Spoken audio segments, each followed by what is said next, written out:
GeM TV நேயர்கள் அனைவருக்கும் வணக்கம். நான் உங்கள் விஜய் ஸ்ரீஜா. இன்னைக்கு சினிமா சம்பந்தப்பட்ட பல கேள்விகளுக்கு பதில் சொல்றதுக்கு நம்ம கூட வலைபேச்சு அந்தணன் சார் இருக்காங்க. வணக்கம் சார். வணக்கம். எப்படி இருக்கீங்க? நல்லா இருக்கேன். Okay sir. லாஸ்ட் டைம் ஒரு பரபரப்பான பேச்சு ஒன்று சீமான் சாரும் விஜய் சாரும் ஜாயின் ஆக போகிறாங்களா அப்படின்றத பற்றி பேசணும். இப்போ ஒரு 2-3 நாளைக்கு முன்னாடி விஜய் சார் அவங்க அப்பாவை போய் மீட் பண்ணியிருக்காரு. ஃபோட்டோஸ் எல்லாம் நல்லா வைரலாக போயிட்டுருக்கு. இவர் அப்பா கிட்ட போயிட்டு அரசியல் பற்றின ஏதாவது அட்வைஸ்லாம் கேட்டிருப்பாரா? என்ன மாதிரி பேச்சுலாம் நடந்திருக்கு சார்? அதை பற்றி ஏதாவது சொல்ல முடியுமா? விஜய் அவங்க அப்பாவை மீட் பண்ணல, அவங்க அப்பா தான் விஜய் மீட் பண்ணியிருக்காரு. ஓகே, அதை எப்படியும் மாற்றிக்கலாமோ? ஆமாம். ஓகே, அது என்னென்னா இப்போ முழு அரசியலுக்கு வந்துட்டார் அவர். இப்போது அப்பாவோட பேசலை அப்படிங்கிறது நாளைக்கு ஒரு பெரிய பிரச்சனையாக கொண்டு வந்து இங்கே வைப்பாங்க. ஸோ அதனாலையும் அப்பாவோட அவர் இணைஞ்சிட்டார். அது ஒன்று. இன்னொன்று, அவருக்கு இப்போ ரீசெண்டாக உடம்பு சரியில்லாமல் ஆப்ரேஷன் பண்ணி இருக்கும்பொழுது ஒரு பையன் போகாமல் இருக்கிறதுங்கிறது ஒரு மிகப்பெரிய குற்றமாக பார்க்கப்படும். ஸோ அதனால் முதல்ல போய் பார்த்துட்டாரு. இந்த பிரச்சனைகள் எல்லாமே சால்வ் ஆகிடுச்சு. இப்போ அப்பாவுக்கும் மகனுக்குமான பிரச்சனை.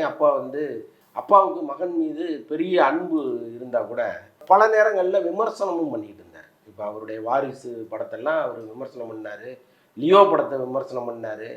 ஏன் இப்படி கதைகளை அவர் தேர்ந்தெடுக்கிறாரு அப்படின்லாம் சொல்லிகிட்டு இருந்தார்.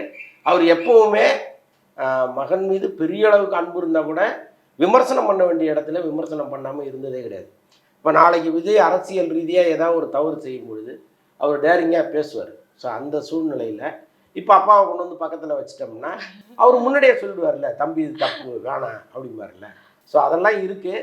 எல்லாத்தையும் தாண்டி இவர் பல ஊர்களில் போய் விஜயுடைய ஜாதகத்தை வச்சு பெரிய பெரிய கோயிலெல்லாம் கும்பிட்டுட்டு இருக்கார். இப்போ இன்னைக்கு கூட காஞ்சிபுரத்தில் பார்த்துருப்பீங்க நீங்கள், ஜாதகத்தை எடுத்துகிட்டு போய் சன்னதியில் வச்சு கும்பிட்டு எடுத்துகிட்டு வரார். ஸோ அவருக்கு ஒரு பக்கம் ஸ்பிரிச்சுவலாக அவரை கொண்டு போகணும்னு நினைக்கிறாரு. இன்னொரு பக்கம் ஒரு அரசியல் சாணக்கியனா நம்ம பக்கத்தில் இருந்தால் அவருக்கு பெரிய ப்ளஸ்ஸாக இருக்கும்லாம் நினைக்கிறாரு. இந்த 2 பேரையும் இணைத்தது, இதை பேசுனது எல்லாமே ஜான் ஆரோக்கியசாமின்னு ஒருத்தர். அவர் விஜய்க்கு பல ஐடியாக்களை கொடுத்துட்ருக்காரு. ஒரு பக்கம் சீமானோட நம்ம சேர்ந்து பயணித்தோம்னா ஒரு பிரைட்டான ஃபியூச்சர் இருக்குது அப்படிங்கிறத சொல்லிகிட்டு இருக்காரு. அதே நேரம் விஜயினுடைய கருத்துக்களை சீமான்கிட்ட கொண்டு போய் சேர்க்குறாரு. சீமான் சொல்கிறத விஜய்கிட்ட கொண்டு போய் சேர்க்குறாரு. அப்புறம் இந்த நேரத்தில் உங்கள் அப்பா இருந்தால் அது நமக்கு ப்ளஸ்ஸாக இருக்கும்னு அவரை கொண்டு சேர்க்குறாரு. ஆக மொத்தம் ஒரு பெரிய இணைப்பு பலமாக அவர் இருக்கார். எல்லாத்தையும் விஜய் ஏற்றுக்கிறாருங்கிறது தான் ரொம்ப முக்கியமான விஷயம். Okay sir. அதே மாதிரி ஜூன் மாதம் ஃபுல்லாக அரசியல் பணிக்காக ஒதுக்கியிருக்காரு விஜய் சார் அப்படின்ற மாதிரி பல நியூஸ் வருது. என்ன மாதிரி ஒர்க்காக இருக்கும் சார் அது? முக்கியமாக அவங்க மாநாடு, அவங்களுடைய முதல் டார்கெட்டே மாநாடு தான்.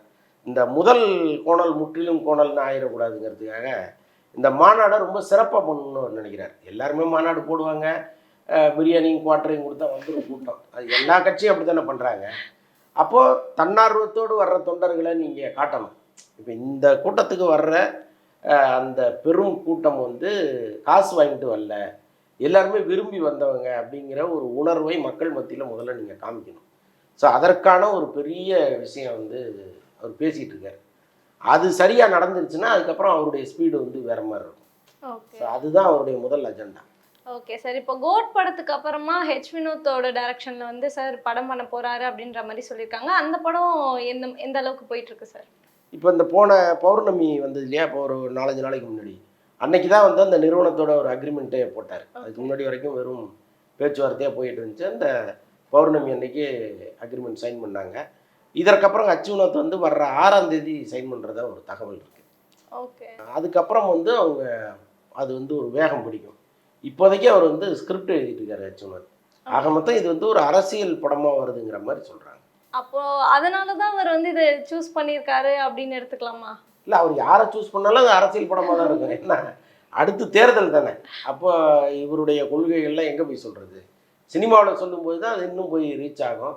அவர் என்ன நினைக்கிறாரோ அதெல்லாம் படத்தில் வைப்பதற்கு வசதியான ஒரு டைரக்டராக அவர் பார்த்துட்டு இருந்தார். வினோத் எப்போவுமே அவருடைய சோஷியல் தாட்ஸ் எல்லாம் கொஞ்சம் நல்லாவே இருக்கும். அப்போ ஒரு கமர்ஷியல் படத்தோட, ஒரு விறுவிறுப்பான படத்தோட இவருடைய கருத்துக்களும் அப்படி மெல்ல ஜாயின் பண்ணி போகும்பொழுது ரொம்ப கரெக்டாக போய் ரீச் ஆகும்னு அவர் நினைக்கிறார். ஸோ அதனால தான் வினோத். Okay sir. வெறும் படங்கள் மட்டும் பண்ணும்போதே நிறைய டைம் கிடைக்காது அவங்களுக்கு. இப்போது அரசியலும் பார்த்துட்டு படமும் பண்ணுறதுன்னா எப்படி அவர் பண்ணுவார்? இந்த ஒரு படம் தானே அரசியலும் சினிமாவும். ஓகே. இதுக்கப்புறம் தானே கடைசி படம்னு சொல்லியிருக்காரு. அதுக்கப்புறம் 2026 வரைக்கும் உங்களுக்கு அரசியல் பணிகள் தானே. இப்போ 2024 இப்போ இந்த படம் செப்டம்பரோ அக்டோபரோன்னு சொல்கிறாங்க ஸ்டார்ட் பண்ணுறது. அதுக்கப்புறம் ஸ்டார்ட் பண்ணாங்கன்னா ஒரு விஜயுடைய போர்ஷனும் ஒரு 3 மாதத்தில் முடிச்சிருவாங்க. எப்படி இருந்தாலும் இந்த 2024 எண்டுக்குள்ளே ஷூட்டிங் முடித்தாங்கன்னா 2025 படம் ரிலீஸ் ஆகும்போது அதுக்கப்புறம் 1 வருஷம் கேப் இருக்குது அவருக்கு. அதனால் பிரச்சனையே இல்லை.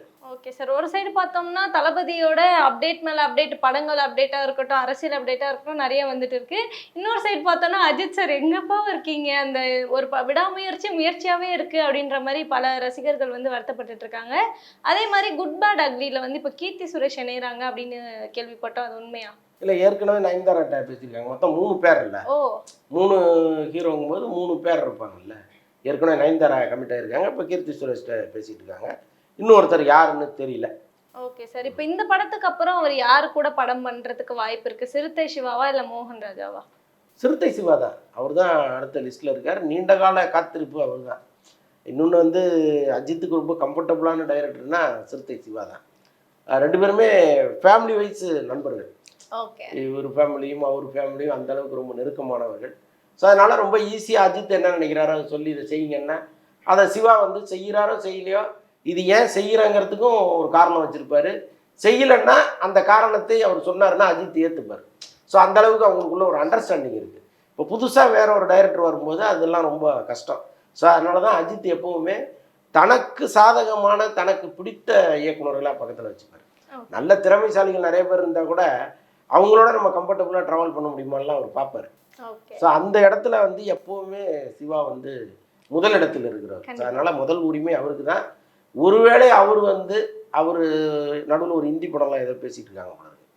ஸோ அதனால் ஒருவேளை டிலே ஆச்சுன்னா மோகன் ராஜா உள்ள வரலாம். ஆனால் மோகன் ராஜாவுக்கே இப்போ சிரஞ்சீவி படம் ஒன்று இருக்குது. ஓகே.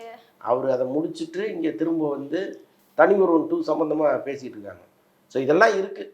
எல்லாமே ஒரு தாண்டி ஒரு லைன் சொல்லியிருக்காரு அவங்க.